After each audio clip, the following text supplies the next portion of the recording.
Olá pessoal, tudo bom? Bem-vindos a mais uma aula do capítulo 5. E o tema da aula de hoje será redes neurais recorrentes, né? Nós vamos ver sobre o porquê das redes neurais recorrentes, o que são elas, e um modelo aí de rede recorrente que é a LSTM, que ela é muito utilizada aí para trabalhar com dados sequenciais, né?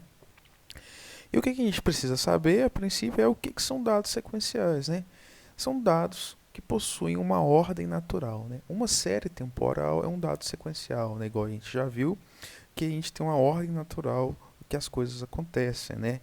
E tudo que apresenta esse tipo de característica é considerado um dado sequencial. Então, quando a gente está trabalhando com reconhecimento de fala, a fala ela tem uma ordem natural para ela ser inteligível, né? Análise de sentimentos, se a gente estiver analisando uma frase, não gostei de um filme, por exemplo, a gente tem que saber que o não é referente ao gostei, que um está antes do outro, para a gente dar sentido a essa frase, né? Tradução automática de idiomas, a gente precisa são dados sequenciais, né? Porque tem uma sequência lógica com que as coisas são escritas e faladas, né? Vídeos são dados sequenciais, um frame tem que vir antes do outro para o vídeo fazer sentido, né? Então tudo que depende de uma ordem temporal são dados sequenciais. E por que não usar? Por que redes neurais tradicionais não são recomendadas aí? Não são, porque elas não são utilizadas para dados sequenciais, né?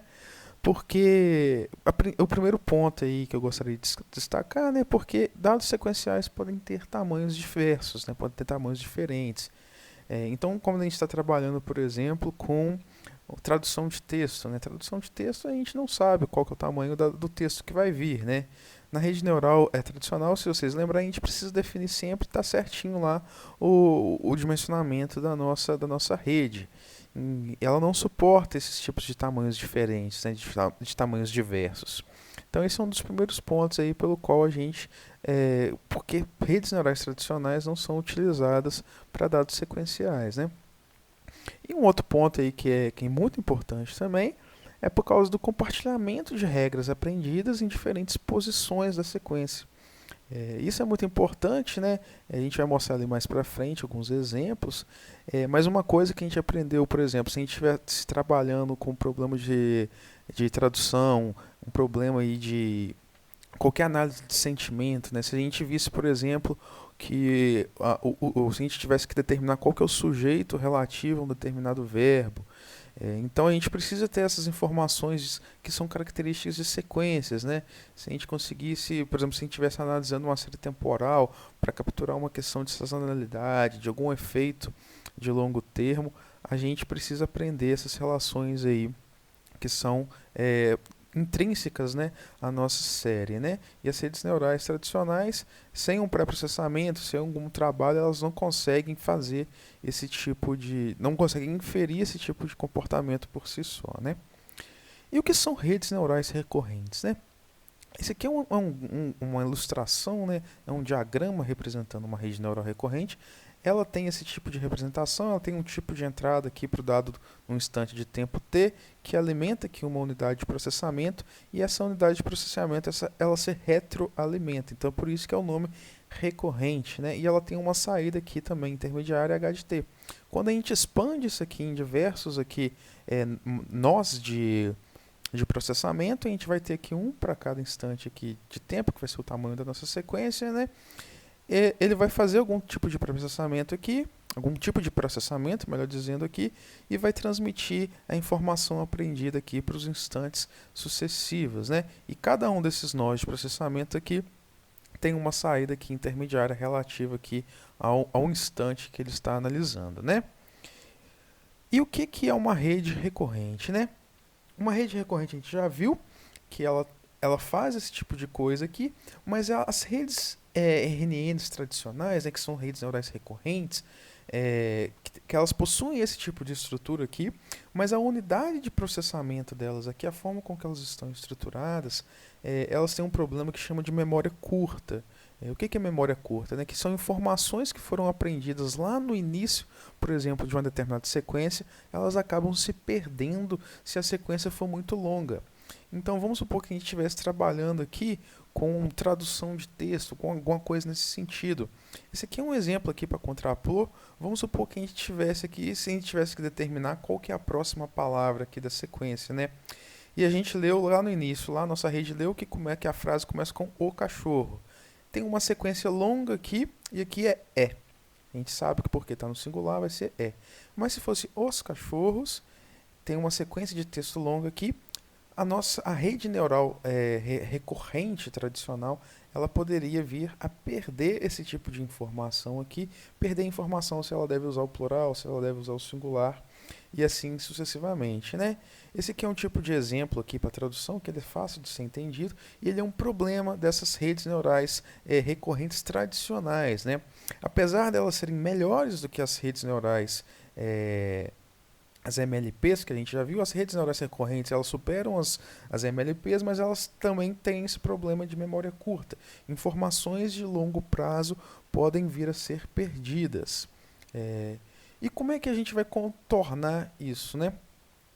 Esse problema de memória curta que antes, né, ele é conhecido na literatura como sendo vanishing gradients, né, que são muito comum no deep learning, né, em estruturas que têm diversas camadas, né, estruturas para diversos laços aí de treinamento. Uma informação de longo prazo ela pode ser perdida porque à medida que a gente vai treinando o nosso algoritmo, ou que a gente fala assim de gradiente da nossa função, né, que é o que a gente usa para calibrar os parâmetros, né, para achar o ponto que minimiza a minha função de custo, ela pode ser perdida. Ela pode ser perdida, né, quando a gente tem diversas camadas, né? Então, uma informação que a gente aprendeu aqui, por exemplo, no instante de tempo x0, xt1, lá na saída a gente pode se perder. A gente precisa dessa relação de longo prazo, mas quando a gente tem uma estrutura muito grande, isso aqui pode se perder em estruturas recorrentes tradicionais. E essa foi a principal motivação pelo qual surgiu uma estrutura que também ela é dita recorrente, só que é uma arquitetura que é chamada LSTM, que é Long Short Term Memory. O que muda dentro de uma estrutura LSTM para as RNNs tradicionais é que a unidade de processamento delas aqui agora ela é um pouco mais complexa. Ela traz consigo informações de forma a preservar relações aí de longo prazo dentro da nossa sequência. Por isso o nome é Long Short Term Memory. E agora a gente vai entender por que elas são importantes, né? Por que elas conseguem capturar essas relações aí de longo prazo. Essas relações entre um instante de tempo t, por exemplo, e outro instante de t muito distante desse tempo t, né? Ela tem em sua arquitetura intrínseca aqui das suas unidades de processamento. Quando a gente olha aqui para cima, a gente vê esse primeiro aqui, essa primeira sequência aqui, nessa primeira camada aqui, ela é chamada de célula de estado. A célula de estado ela é responsável por propagar, né, melhor dizendo, informações aprendidas ao longo de todas as unidades de processamento.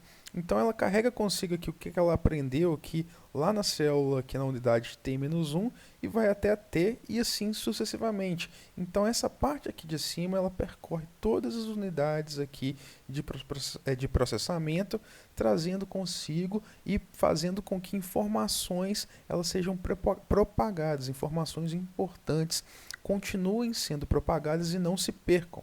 Então, quando a gente quer determinar se a gente vai usar o plural ou singular, a gente vai conseguir ter essa informação porque a gente tem uma célula aqui de estado que ela está propagando a informação aqui ao longo de todas as unidades de processamento, aqui ao longo de todos os neurônios aqui da nossa rede, né? E essa célula de estado, ela tem algumas manipulações matemáticas são aplicadas a essa célula de estado de forma a decidir se alguma informação ela pode ser esquecida ou deve ser adicionada. E para controlar se uma informação vai ser esquecida ou deve ser adicionada em um determinado instante de tempo, a gente usa o que a gente chama arquiteturalmente, né, são denominados os gates, né? Em português a gente pode chamar isso como sendo algumas chaves, né, alguns portões, que eles vão permitir se uma informação ela vai ser adicionada ou vai ser retirada, né? E o primeiro portão aqui é justamente o Forget Gate, que ele é responsável por decidir qual informação será descartada da célula de estado dessa célula aqui, que ela percorre aqui todas as unidades, né? Então o forget gate é uma estrutura aqui que ele recebe informações da célula anterior, carrega consigo os inputs do instante de tempo t, e aqui são informações aqui aprendidas na célula t-1. Ele faz algum processamento aqui, porque é basicamente alguma multiplicação aqui matricial, muito parecido com o que as redes MLPs fazem, né? Então aqui a gente tem um conjunto aqui de parâmetros que determinam os pesos dessas conexões e aplica uma função aqui de ativação. Pode ser a função tangente hiperbólica, sigmoidal e assim sucessivamente. E tem aqui o que a gente chama que é o forget gate, que é o f de t, que vai ser um valor entre 0 e 1, que vai ser depois multiplicado aqui pela minha célula de estado para decidir se uma informação em um determinado instante de tempo ela deve ser esquecida, se algo que foi aprendido deve ser esquecido. Um exemplo de aplicação disso, se a gente tivesse num problema, por exemplo, de tradução de texto, de interpretação de texto automática, né? E a gente aprendeu dentro de uma frase que o sujeito que a gente tem que usar é verbos no plural. E a gente chegou em um determinado instante aqui da nossa frase, da tradução, que a gente chegou num ponto final. Quando a gente chega num ponto final, toda informação que foi aprendida, por exemplo, daquela frase, ela tem que ser esquecida para a gente dar margem a aprender uma nova frase, né? Se ela vai estar no singular ou no plural, a gente vai ter que reaprender. Então a gente não precisaria propagar qual que foi o plural daquela frase para uma outra. Então o forget gate é um exemplo um exemplo de aplicação do forget gate é quando a gente chega, por exemplo, num ponto final aí de uma frase e não precisa mais propagar se está no plural, se o gênero é masculino, se é feminino e assim sucessivamente, né? Eu estou explicando aqui em termos de frases, né, pessoal, de sentenças, porque é mais simples de ser entendido.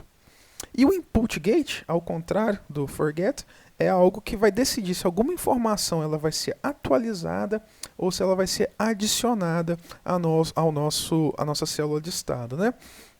Então, o adicionado aqui na nossa célula de estado e o atualizado, eles são manipulações aqui matemáticas muito parecidas, só que agora a gente está utilizando outros vetores de peso e outros parâmetros aqui para a nossa função aqui de ativação. E ele vai decidir se uma informação vai ser adicionada, vai ser complementada ao que a gente já sabia.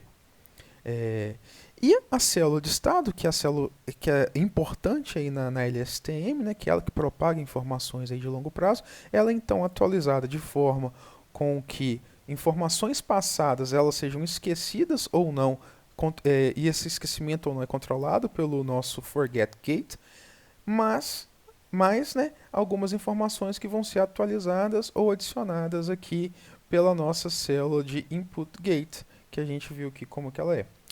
É lógico, pessoal, que tem uma matemática que é muito forte por trás disso, né? Aqui eu só estou trazendo aqui para vocês alguma intuição do que são essas redes. Primeiro, redes recorrentes, né, que trazem consigo informações aí, que conseguem capturar informações aí em instâncias de tempos distintas, né? Tem consigo esse poder. E as LSTMs, que são redes neurais aí turbinadas, né, que elas conseguem capturar relações de um pouco mais de longo prazo. Mas eu sugiro aí a vocês, quem quiser se aprofundar, né, tem diversas referências, eu vou colocar algumas aí para vocês estudarem, mas esse aqui é só uma ideia geral, uma visão geral de por que as redes recorrentes, né, por que as LSTMs, elas são tão boas para lidar aí com dados temporais, né, porque elas conseguem ter intrinsecamente na sua arquitetura essa relação temporal, essa relação de sequência dos dados, né. E quando a gente está trabalhando aí com série temporal, que é o nosso objetivo aqui, como que a gente decide, né, se a gente vai usar um método mais simples ou um LSTM, né? Aí a gente tem diversas coisas a considerar. E uma delas que eu gosto de falar é a relação de custo-benefício, né? LSTMs são modelos muito mais complexos, né? Elas podem adicionar uma performance superior de predição ao custo de uma complexidade elevada. E a gente tem que considerar alguns pontos, né? Essa diferença em performance que a gente pode ter, ela dá um valor agregado que justifica todo esse custo de tanto de esforço de tempo, esforço computacional, esforço de material humano para treinar uma rede LSTM, vale a pena? Então a gente tem que levar em consideração a diferença da performance, o valor agregado da performance adicionada. Às vezes a gente vai adicionar a performance de 0,5%, de 0,1%, de 10%. Isso é significativo na prática porque a gente está a fazer? Às vezes sim, às vezes não. Então são algumas coisas aí, alguns pontos de atenção, né? E a gente tem que ter em mente que o custo de implementação de modelos complexos, que é maior, tanto de processamento quanto de aprendizado, de treinamento de uma pessoa para usar o LSTM, o custo de manter modelos complexos e um ponto aqui também que é para ser chamado a atenção, que é a perda da interpretabilidade, né? Modelos ARIMA são muito fáceis de ser interpretados porque a gente tem toda aquela questão dos lags, das correlações, a gente consegue interpretar muito bem o que está acontecendo. LSTMs a gente perde um pouco dessa interpretabilidade do modelo. Então são pontos aí para se considerar, né? Para se levar em conta aí na escolha, na etapa de planejamento. Você vai partir para um modelo mais simplificado, você vai utilizar uma rede mais complexa como LSTM, né? E além disso, dessa relação de custo-benefício, a gente tem que ter em mente também que LSTMs são modelos aí de deep learning, né? E eles precisam de dados, né? Então, quando a gente está trabalhando com poucos dados, talvez não é tão interessante a gente estar usando LSTM, né? A gente pode partir para um modelo mais simplificado. E se a gente tiver à nossa disposição diversos exemplos, diversas amostras, talvez seja mais interessante a LSTM. Mas aí são pontos a serem levados em consideração. E se a gente tiver a oportunidade de testar os dois, é bom testar e ver qual que dá o melhor custo-benefício aí pra gente, né? Mas são pontos aí de atenção pra gente. Bom, pessoal, o objetivo da aula de hoje foi dar uma intuição para vocês sobre modelos sequenciais, né, que são as nossas redes neurais recorrentes, né, e a gente viu a LSTM, que é um tipo de arquitetura recorrente. Esse termo recorrente é porque ele traz consigo a arquitetura dela, não é aquela fully connected, não é totalmente conectado, igual a MLP, então a gente tem uma recorrência de informações de modo a lidar intrinsecamente na arquitetura com informações que têm uma cadência temporal, né, que tem uma sequência temporal e que deve ser preservada aí quando a gente estiver trabalhando. Na próxima aula, a gente vai ver uma implementação aí de LSTM, a gente vai utilizar um framework novo que a gente nunca viu, que é o Keras, e a gente vai resolver o problema aí utilizando o LSTM. Beleza, pessoal? Então, até a próxima aula.